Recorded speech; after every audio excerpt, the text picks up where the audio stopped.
이 코로나 이후 교회를 떠난 성도들이 아직까지도 회복이 안 되고 있는 현실입니다. 여러 목사님들을 이제 만나보면 코로나 이전의 교인 성도로 회복이 안 된다는 거예요. 굉장히 안타까워한다는 겁니다. 사랑하는 성도 여러분, 교회는 건물이 아닙니다. 우리 한 사람 한 사람이 교회입니다. 이 아름다운 성전에 이 아무도 없이 텅 비어 있다면 이곳은 더 이상 교회가 아니라는 거예요. 그냥 건물에 불과한 겁니다. 우리 예수님이 성전이셨고 성전된 예수님을 구주로 받아들인 우리가 교회인 겁니다. 사랑하는 성도 여러분, 바로 고난의 때가 찾아오면 교회의 본질을 다시 한번 우리가 깊이 생각해 보셔야 됩니다. 어려운 때일수록, 힘들 때일수록 특별히 교회는 무엇일까? 바른 교회는 무엇일까? 우리 사랑하는 예수님이 꿈꾸셨던 교회는 무엇일까? 초대 교회의 원형은 무엇이었을까? 우리는 일마다 때마다 날마다 묵상하고 또 묵상해 보셔야 합니다. 분당에 한 대형교회가 있습니다. 1만 명이 넘게 모이는 이 대형교회는요 20여 년 전부터 놀라운 일을 했대요. 1년에 단 한 번, 한 주 교회 문을 닫는다고 합니다. 코로나가 있기 전부터 52주 중에 한 주죠, 주일날 교회 문을 아예 닫아버린 거예요. 1만 명이 넘게 모이는 이 대형교회인데 문을 닫았다는 거예요. 왜냐하면 가정에서 예배드리라고. 여러분, 이런 일을 어떻게 생각하십니까? 만약 우리 천안 성김의 교회가 코로나와 전혀 상관이 없는 이 상황 속에서 이번 주일 예배를 안 드린다, 이렇게 하면 우리 교회는 이걸 받아들일 수 있을까요? 쉽지 않습니다. 그런데 그 교회는 그걸 시작한 거예요. 이유가 두 가지가 있었답니다. 첫 번째는 우리가 언젠가 환난의 때가 찾아오게 되면 예배당에서 예배 드리지 못할 날이 온다라는 거예요. 그걸 대비하기 위해서, 그걸 연습하기 위해서 52주 중에 한 주를 가정 예배를 드리는 훈련을 시작한 겁니다. 자, 그러려면 신앙을 어떻게 지켜낼 수 있는지를 각 가정별로 시험해보고 연단해 보았다는 거예요. 그런데 그 교회의 판단이 옳았습니다. 왜? 코로나가 올지 몰랐던 그 상황 속에서 먼저 시작했던 거예요. 그런데 코로나19가 찾아온 겁니다. 그리고 앞으로도 우리 인생 가운데는 언젠간 또 이런 코로나와 같은 상황이 벌어질지도 몰라요. 우리 인생의 훗날, 결국 우리 인생도 마찬가지입니다. 교회 나오지 못하고 요양원에서 홀로 하나님 앞에 예배드리다가 결국 하나님 품에 안기는 그날이 우리에게 반드시 온다는 겁니다. 아니면 예수님의 재림의 마지막 환란이 찾아오게 되면 예배당이 폐쇄되고 예배당에 나올 수 없는 상황들이 얼마든지 벌어질 수 있게 된다는 거예요. 이걸 연습하기 위해서 훈련시켰다는 겁니다. 자, 그 교회 두 번째 이유가 있는데, 교회는 예배당에 나와서 예배드리는 것만 교회가 아니었던 겁니다. 그걸 가르치고 싶었다는 거예요. 교회라는 것이 무엇일까요? 에클레시아라고 합니다. 밖으로부터 부름을 받은 자라는 의미처럼 우리는 구원 밖에 있었던 사람들이 맞습니다. 자, 우리는 하나님의 구원과 전혀 관련이 없던 사람들이 맞아요. 그런데 어느 날 우리 하나님께서 우리를 불러주신 겁니다. 어떻게? 밖으로부터 안으로, 구원 안으로, 은총 안으로, 은혜 안으로 우리를 불러주신 거예요. 그게 에클레시아입니다. 부름을 받은 자. 한번 더 쉽게 표현해 볼까요? 우리 예수를 구주로 고백하는 사람들이 모인 장소가 교회가 아닙니다. 공간이 아니고 건물이 아니라는 거예요. 교회는요, 예수 그리스도를 구주로 고백하는 자들의 모임, 이게 교회입니다. 이걸 회복시켜 주시기 위해서 그 교회 문을 닫고 가정 안에서 함께 예배를 드리도록 한 거라는 거예요. 그것이 교회라는 것을 알게 하기 위함이랍니다. 교회 원형이 있었어요. 처음 교회는 어느 교회일까요?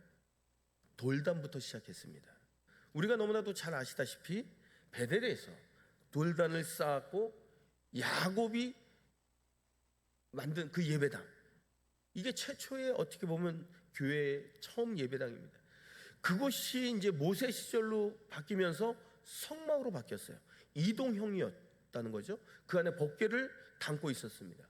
그 성막이 솔로몬 시대에 와서는 어떻게 돼요? 성전으로 바뀌게 된 거예요. 이제 아주 고착화된 겁니다. 여기에 한 가지 한계가 있었어요.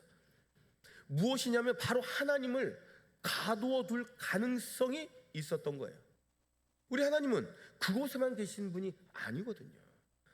하나님은 우리가 늘 뭐라 그래? 무소부재하시다. 어디나 계시고 어디나 하나님의 백성들을 만나주시고 또 어디서나 예배를 받으실 수 있는 능력이 있으신 분이 우리 하나님이시다. 자, 그런데 성막을 만드는 그 순간에 하나님을 거기에 가둘 가능성이 있었다는 거예요. 하나님은 여기만 계시다. 이런 신앙의 변질이 일어날 가능성이 매우 높았다는 겁니다. 그 성전이요, 바벨론 포로로 인해서 회당으로 바뀌게 됩니다. 제사 기능은 다 사라져버리고 이제는 가르치는 교육기관의 역할만 남게 된 거예요. 그 회당이 초대교회에 와서 흩어져 버리고 말아요.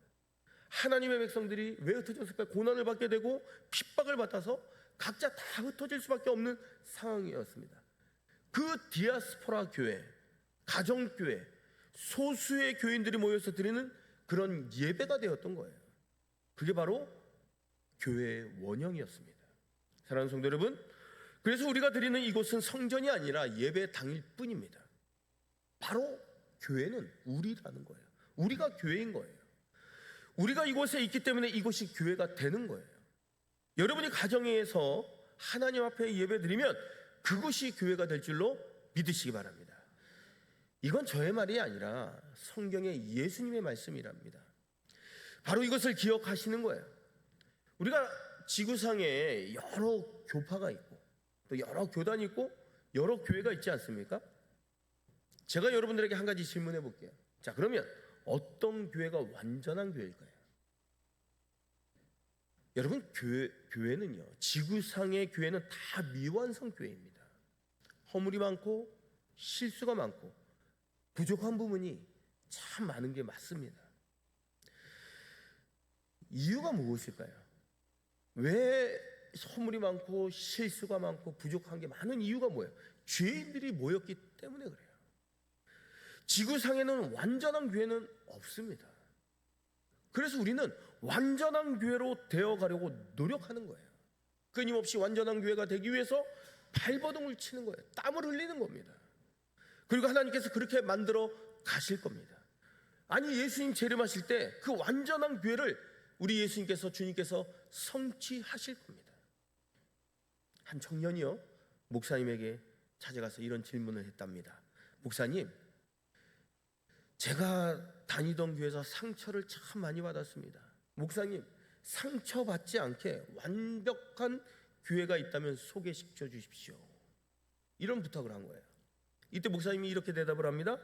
자네, 지구상에는 완전한 교회는 없다네. 이렇게 말씀하시고 그 다음 말씀이 중요해요. 설령 지구상에 완전한 교회가 있을지라도 자네에게 소개시켜 줄 수 없네. 왜냐하면 자네가 들어가는 그 순간에 그 교회는 불완전 교회가 되기 때문이라네. 지구상의 교회는 다 불완전합니다. 여러분, 그러나 우리는 은혜로운 교회가 되기 위해, 건강한 교회가 되기 위해 우리는 어떻게 해야 될까요? 늘 고민하고 씨름하셔야 합니다. 그럼 도대체 은혜롭고 건강한 교회라는 이 설교의 제목은 어떤 의미일까요? 은혜롭다는 말이 뭐예요? 본질에 가깝다라는 뜻입니다. 사실 은혜는 기독교의 본질 아닙니까? 우리 예수 믿는 사람들의 신앙의 결정체가 은혜입니다. 하나님의 은혜로 구원받은 것, 그래서 우리가 은혜롭다라는 것은 본질에 가깝다라는 겁니다.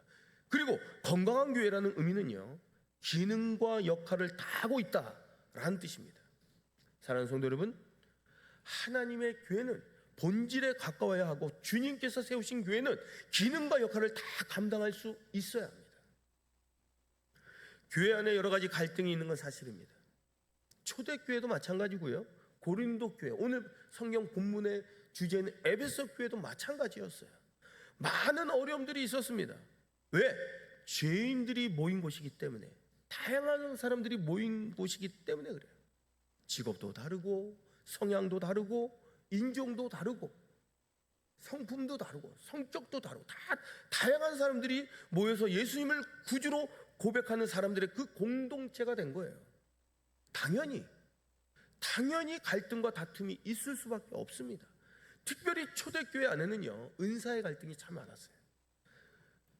아시겠지만 두 종류로 나누지 않습니까? 하나님께로부터 은사를 받은 사람, 또 하나님께로부터 은사를 받지 못한 사람으로 이렇게 나눈 거예요. 근데 약간 이상하지 않습니까? 어떻게 예수님을 믿는데 은사를 못 받을 수 있습니까?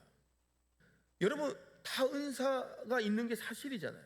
은사가 뭐예요? 특별한 게 아니잖아요. 우리가 후천적으로 습득된 하나님의 사역의 도구 아닙니까? 우리가 예수를 믿었다면 하나님의 일을 감당하기 위해서 우리에게 주시는 후천적인 도구예요. 가령 예를 들면 찬양대, 교사, 주일에 여기 와서 청소하고 식당 봉사하고 우리가 주님의 일을 감당할 수 있는 우리 도구가 되는 게 바로 은사라는 거예요. 자, 그러나 초대교회는요, 은사가 있는 사람, 없는 사람 이렇게 구분했답니다. 또 은사가 있는 사람 중에서도요, 이것은 가치 있는 은사이다, 이거는 가치 없는 은사이다 라고 우열을 비교했다는 거예요. 바로 하나님께서 말씀하시는 교회론, 즉 교회의 통일성, 하나됨, 연합, 이런 것이 교회 내에서 완벽하게 깨져버리고 만 거예요. 이유가 뭘까요? 바른 교회론이 없었기 때문에 그래요. 사랑하는 성도 여러분, 그때나 지금이나 마찬가지입니다. 하나님의 백성이 예배를 드리면서 그 안에 갈등이 있는 게 있어요. 이 문제를 풀기 위해서 오늘 본문의 교회론이 사도 바울을 통해서 우리에게 말씀해 주고 있는 거예요. 사도행전 12장에 보면요, 이런 표현이 있습니다. 예수 그리스도가 교회의 몸이다. 예수 그리스도가 교회의 몸이다, 이런 표현을 해요. 근데 중요한 교회론의 핵심입니다. 이거는 키워드예요. 예수 그리스도가 교회의 몸이라는 거예요.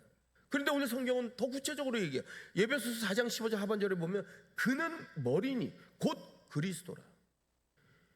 예수 그리스도가 교회의 몸이라고 말씀합니다. 그런데 오늘 성경은 몸의 머리가 예수님이라는 거예요. 본질에 가까운 교회, 교회의 기능과 역할을 다 하려면 첫 번째 요소가 있어야 된다는 거예요. 그 첫 번째 요소가 뭐예요? 교회의 머리가 누구신가를 확인하는 겁니다. 그래서 본질에 가까운가, 우리 천안 성김의 교회가 기능과 역할을 과연 잘하고 있는가, 그걸 확인하려면 교회의 머리가 누구신가를 반드시 확인해 보셔야 한다는 겁니다. 여러분, 왜 머리라는 표현을 썼을까요? 머리는요, 온몸을 지시하고 통제하는 기능과 그 역할을 가지고 있어요. 머리가 지시하면요, 몸은 그냥 자동적으로 움직여지는 겁니다. 머리가 통제하면 몸은 그것에 따라서 통제를 당하는 거예요. 바로 교회 안에 가장 중요한 요소는 예수 그리스도가 교회를, 예수 그리스도가 성도를 통제하고 지시해야 한다는 겁니다. 그런데 왜 머리를 예수 그리스도라고 표현했을까요? 여기는 통제에 관련된 문제와 또 생명에 관련된 문제와 마음에 관련된 문제가 달려 있기 때문에 그래요. 사람이 언제 죽었다고 판정할까요? 두 가지가 있다 그래요. 첫째, 심장이 멈추었을 때 이 사람은 죽었다라고 판명을 합니다. 그리고 두 번째가 중요한데, 뇌 기능이 멈췄을 때, 그것을 뇌사라고 이야기를 합니다. 뇌가 죽었을 때, 오늘 본문으로 이제 해석을 하면 머리가 죽었을 때 그 사람은 죽었다라고 말한다는 거예요. 이 정도로 머리가 중요합니다. 오늘 이 비유도 마찬가지예요. 예수 그리스도가 교회의 머리 되신다. 이게 얼마나 교회됨의 가장 중요한 키워드, 핵심인지 모릅니다. 우리 천안 성김의 교회가 본질에 가까운 은혜로운 교회, 건강한 교회, 그것을 알아보려면 우리 교회를 도대체 누가 통제하고 있고 누가 다스리고 있는가를 확인해 보시는 거예요. 어떤 병든 교회는요, 목사가 교회를 통제합니다. 어떤 교회에 또 가보면 어떤 특정 집단이 그 교회를 통제하는 거예요. 아니면 오래 다닌 어떤 중직자가 교회를 통제하고 지시합니다. 그건 위험한 것입니다. 왜? 그것은 교회가 아니기 때문에 그래요. 오늘 성경 아주 단호하게 말씀합니다. 사람의 생명은 머리가 주장하는 거예요. 머리가 죽으면 그 사람은 죽은 겁니다. 머리가 통제를 해야 움직이고 조절할 수 있고 지시할 수 있는 거예요. 다시 말해서 예수님께서 지시하시고 예수님께서 조절하시고 예수님께서 통제하는 것, 바로 그것이 은혜로운 교회, 건강한 교회인 줄로 믿습니다. 우리 천안 성김의 교회가 그런 교회가 될 줄로 믿습니다. 우리 예수님의 말씀의 원리, 복음의 원리가 우리 천안 성김의 교회를 다스리고 통제하기를 소망합니다. 에베소서 1장 23절을 보시면 이렇게 말씀합니다. 우리 함께 자막을 보면서 합독해 봅니다. 시작.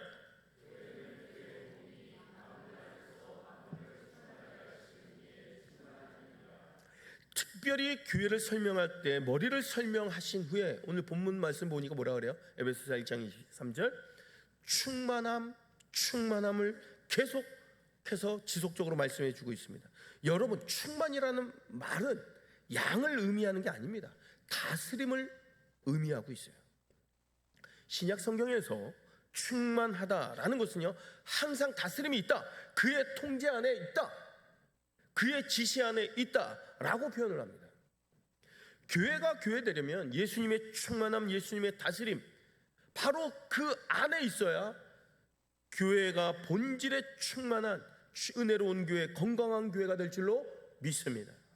우리 예수님의 충만함과 예수님의 다스림이 우리 천안 성김의 교회 구석구석에 있을 때마다 우리 교회가 본질에 가까운 건강한 교회가 될 줄로 믿으시기 바랍니다. 에베소서 4장 16절 말씀도 이렇게 말씀합니다. 오늘 본문 말씀 다시 한번 합독해 봅니다. 시작.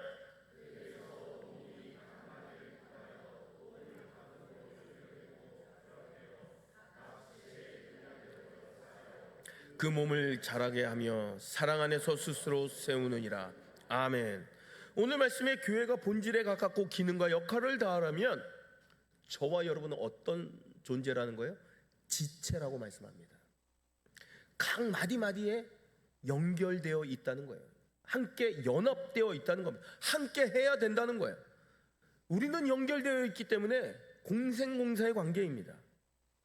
그리고 그 안에서 자라가고 그 안에서 사랑 안에서 온전히 이루어진다라고 성경은 말씀해 주고 있는 거예요.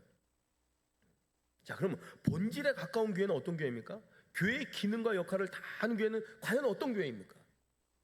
각 성도들이 지체라는 거예요. 예수 그리스도가 머리 되시고 우리는 각 지체 몸 안에 연합되어 있고 어떻게 붙어 있다는 겁니다. 지체는요, 우열이 없어요. 지체는 계급이 없어요. 손은 손의 기능을 다하는 거고, 다리는 다리의 기능을 다하는 거고, 귀는 귀의 역할을 감당하는 거예요. 중요한 건 붙어 있는 거예요. 이 지체는 우열이 없어요. 계급이 없어요. 그냥 고유의 기능만 있을 뿐이에요. 그리고 독립적으로 그것을 각각의 역할을 감당해 나가는 거예요. 천하고 귀한 게 없어요. 미약해 보일 수 있지만 그것이 없는 그 순간에 우리는 불구가 되는 겁니다. 성경은 이걸 우리에게 아주 강력하게 말씀하고 있는 거예요. 각 마디마다 연결되어 있느니라. 그리고 우열과 차별이 없습니다. 여러분, 이걸 저는 이렇게 표현하고 싶어요. 퍼즐 조각과도 같다. 이렇게 생각을 해보세요. 멋진 그림이 있어요. 근데요, 이 그림이요, 조각조각 퍼즐 조각으로 다 뿔뿔이 흩어져 있는 거예요. 근데 이 아름다운 그림을 완성하기 위해서는 어떻게 돼요? 하나하나 다 끼워 맞춰야 됩니다. 근데 여기 중요한 원리가 있어요. 각각 다 자기의 자리가 있다는 거예요. 그래서 내가 정말 좋아하는 말이 있어요. 그게 뭐냐면, 우리 자막을 보면서 함께 합독해봐요. 시작. 퍼즐 조각은 자리 싸움을 하지 않는다. 내가 저 자리가 욕심이 나서 저 자리에 갈 수 없는 거예요. 자기 자리가 있는 거예요. 자리 싸움을 하지 않는 거예요. 우열이 없는 거예요. 높은 자리, 좋은 자리가 이런 게 없는 거예요. 왜? 우리는 다 퍼즐 조각이기 때문에 각자의 자리에 있을 때만 그 퍼즐이 아름답게 완성된다는 거예요. 이게 바로 지체의 의미인 줄로 믿습니다. 자, 오늘 성경 말씀합니다. 각 지체는 몸에 연결되어 있습니다. 지체의 가장 큰 덕목이 무엇일까요? 지체의 첫 번째 덕목은요, 그 지체가 붙어 있는 겁니다. 포도나무 가지에 붙어 있듯이 우리는 거기에 붙어 있는 거예요.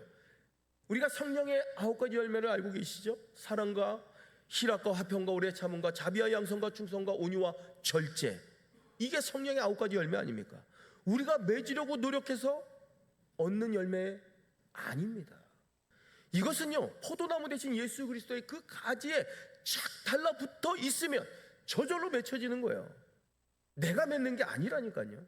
내가 노력한다고 얻어지는 게 아니에요. 내가 예수 그리스도 안에 접붙임을 당하면 그리스도가 나를 통해서 열매를 맺게 해 주신다, 이 말씀입니다. 자, 또 한 가지, 우리가 연합되어 있다, 몸에 붙어 있다라는 것은요, 같은 아픔을 나눈다는 뜻입니다. 어떤 고리가 있는데 이 고리의 강도를 측정하는 것은 강한 고리가 결정하는 게 아니랍니다. 그 고리의 강도는요, 가장 약한 고리가 결정한대요. 이 사실을 사탄 마귀가 너무나도 잘 알고 있어요. 그래서 하나님의 백성과 교회를 공격할 때마다 사탄은 어디를 공격할까요? 가장 약한 고리를 공격하는 거예요. 그래서 그걸 끊으면 고리가 끊어지는 거예요. 사탄도 이걸 너무나도 잘 알고 있습니다. 하나님의 백성들이 지체가 되었다라는 것은요, 우리 교우들의, 형제들의 그 아픔을 함께 나눈다는 거예요. 함께 할 때 강해지는 겁니다. 함께 한다는 거예요. 특별히 우리 교인 중에, 가족 중에, 교인들 중에 또 치료를 받는 분, 또 가족 중에 또 치료를 받는 분들이 계셔요. 그분들의 간절한 기도가 나의 기도가 되고, 그분들의 간절한 눈물이 나의 눈물이 되고, 그분들의 간절한 소원이 나의 소원이 되는 겁니다. 그래서 중보기도의 자리에 나와서 그 가정을 위해서 기도해주고 긍휼한 마음을 품고 불쌍히 여기고 하나님 앞에 중보기도하는 것이 우리가 지체됨의 그 역할과 기능인 줄로 믿습니다. 다 서로가 연결되어 있다는 거예요. 그리스도 안에 우리가 붙어 있단 말이죠. 그래서 고통을 함께 나눌 수 있는 겁니다. 그리고 이것은 결국 피로 연결되어 있다라는 사실입니다. 각 지체가 살아있다는 이유가 뭡니까? 각 지체가요, 피로 다 피가 돌고 있다는 거예요. 만약 피가 공급되어지지 않으면 어떻게 됩니까? 그 지체는 괴사되고 말아요. 저는 그래서 그 피의 역할을 성령의 역할이라고 믿습니다. 우리가 각자의 삶의 현장에 흩어져 있어요. 그럼에도 불구하고 성령께서 여러분을 찾아가 주실 겁니다. 시간과 공간을 뛰어넘어서 성령께서 여러분의 삶의 현장 가운데 함께하여 주실 겁니다. 여러분이 기도할 때마다 그곳에서 우리 성령께서 응답해 주실 겁니다. 이게 바로 성령의 역할이에요. 우리가 각자 삶의 현장에서 중보 기도하지만 그 기도를 들어주시고 응답하여 주시는 그 역할을 성령께서 감당해 주신다는 거예요. 사랑하는 성도 여러분, 우리 천안 성김의 교회가 예수 그리스도의 머리 되심을 분명하게 지켜내는 우리 교회가 될 줄로 믿습니다. 우리는요, 각자의 지체입니다. 우열이 없어요. 높고 낮음이 없어요. 각자의 기능과 역할만 있을 뿐입니다. 우리는 조각입니다. 각자의 역할과 기능을 하나님께서 원하시는 그 자리에서 그 역할을 감당하시면 된다는 거예요. 우리는 다 하나하나 연결되어 있습니다. 연합되어 있어요. 우리는 예수 그리스도의 몸 안에 접붙임 바 되어 있는 겁니다. 그리고 우리는 서로의 고통을 함께 나누어야 합니다. 바로 이것이 교회됨의 본질적인 은혜로운 교회, 바른 교회, 그런 교회인 줄로 믿으시기 바랍니다. 이런 교회가 됐을 때 우리는 그제서야 무엇을 할 수 있을까요? 그제서야 우리 교회는 구조선이 되어야 합니다. 구조선은요, 모든 대원이 오직 한 가지 일념으로 그 자리에 있는 거예요. 그게 뭐예요? 한 영혼을 구원하는 것. 예수님이 머리 되어 주시고 우리는 지체가 되고 우리를 그 몸에 붙여 있는 겁니다. 구조선의 역할을 감당하라고 우리를 붙여 주신 거예요. 저는 또한 예수님의 머리 되신 그 지체됨, 이게 바로 우리의 골격이라고 믿습니다. 이 골격을 크게 만드는 거예요. 그래서 세상에서 어떤 죄인이라 할지라도 다 담아내고 다 품어낼 수 있는 그런 교회가 되는 거예요. 영적인 공간을 크게 만들어서 세상의 모든 죄를 다 품어내는 그런 교회가 바로 우리 교회인 줄로 믿습니다. 제가 오래전에 학교 강의를 할 때 한 학생이 저에게 문자가 왔어요. 대뜸, 목사님, 담배 피우면 지옥 갑니까? 이런 문자가 왔습니다. 제가 답장을 보냈어요. 너 요즘 담배 못 끊었구나. 그걸 어떻게 하셨어요? 너무나도 순박한 학생 아닙니까? 여러분, 목사님 담배 피우면 지옥 갑니까? 라고 묻는다면 여러분 뭐라고 대답하시겠습니까? 제가 그 순간 예수님은 뭐라고 대답하셨을까? 잠깐 고민하고 그 청년에게 이렇게 답을 보냈어요. 담배 피운다고 절대 지옥 안 간다. 대신 천국은 빨리 갈 수 있다. 가로 열고 폐암. 이렇게. 그 청년이 다시 답이 왔어요. 목사님, 담배 끊을 수 있도록 기도해 주세요. 그러면 되는 거 아닙니까? 결국 나중에 담배 끊고 이 청년이 5월 15일 스승의 날만 되면 꼭 한 번도 안 빠놓고 문자가 오고 또 전화가 옵니다. 예수님 머리 되심에 우리의 지체가 연결되어 그 영적 공간을 마음껏 키워서 술 먹는 사람도 품어내고 담배 피우는 사람도 품어내요. 결국 그 사람이 신앙생활을 통하여 신앙이 성장해 술도 끊고 담배도 끊는 그런 과정이 분명한 교회, 이런 교회가 좋은 교회 아니겠습니까? 저는 그래서 항상 외치는 게 있어요. 술 먹어도 좋으니 교회 다니라. 교회에서 다니며 마셔라. 담배 피워도 좋으니 교회 다니며 피워라. 죄 지어도 좋으니 교회 다니며 지어라. 왜? 그래야 기회가 있는 거 아닙니까? 그래야지만 기회가 주어지는 거 아니겠어요? 죄 지은 사람 다 나가라. 그렇게 말하면 누가 이곳에서 은혜를 받고 누가 이곳에서 은혜를 체험하고 누가 이곳에서 은혜를 경험할 수 있겠냔 말이에요. 누가 이곳에서 구원을 받냐는 거예요. 이제 말씀을 마무리합니다. 이 영적 공간을 우리 천안 성김교회가 크게 확장시키고 키워서 어떤 사람도 다 담아내고 품어내는 우리 천안 성김교회가 되길 바랍니다. 우리 천안 성김교회 구조선에 들어오면 쓸모없는 사람이 단 한 사람도 없고 한 사람 한 영혼이 다 존귀한 영혼이고 존귀한 사람이 되어서 그 안에서 녹아지고 품어지고 사랑하고 서로 나누고 그 안에서 그의 눈물이 나의 눈물이 되고 그의 아픔이 나의 아픔이 되고 그의 소원이 나의 소원이 되어서 서로 부둥켜 안고 서로 함께 기뻐하고 함께 슬퍼하고 그 안에서 함께 구원받는 거예요. 이 안에 들어오면 하나님의 은혜를 일마다 때마다 경험하고 체험하고 누리며 살아가는 겁니다. 우리 천안 성김의 교회가 그런 교회가 되길 바랍니다. 이 시간 주신 말씀 배적과 함께 기도합니다. 교회의 머리 되신 예수님에게 첫 붙임받은 지체인 우리가 영적 공간을 더욱 확장시켜 세상 모든 사람을 품고 담아낼 수 있는 넉넉한 내 자신과 교회가 되게 해달라고 이 시간 주신 말씀을 잡고 동성으로 기도합니다. 은혜로우신 아버지 하나님, 시간도 간절히 기도합니다. 하나님, 저희는 너무나도 연약하고 부족한 존재입니다. 하나님 머리 되심을 믿음으로 고백하고 결단하며 우리는 예수 그리스도에게 접붙임받아요. 하나님, 우리가 지체인 것을 기억하며 우리 성도님들의 아픔이 나의 아픔이 되고 슬픔이 나의 슬픔이 되고 눈물이 나의 눈물이 되고 나의 기쁨이 되어 하나님, 서로가 너와 내가 아닌 우리가 되어서 한마음 한뜻으로 아름답게 신앙을 세워가며 기쁨의 인생을 살아내는 우리 모두가 될 수 있도록 하나님 인도하여 주옵소서. 우리 자신은 너무나도 연약한 존재이기에 하나님, 한 영혼이 우리 구조선의 역할을 감당하며 우리 교회가 하나님 이 땅을 구원하는 방주의 역할을 감당하는 우리 천안 성경이 될 수 있도록 하나님 역사하여 주옵소서.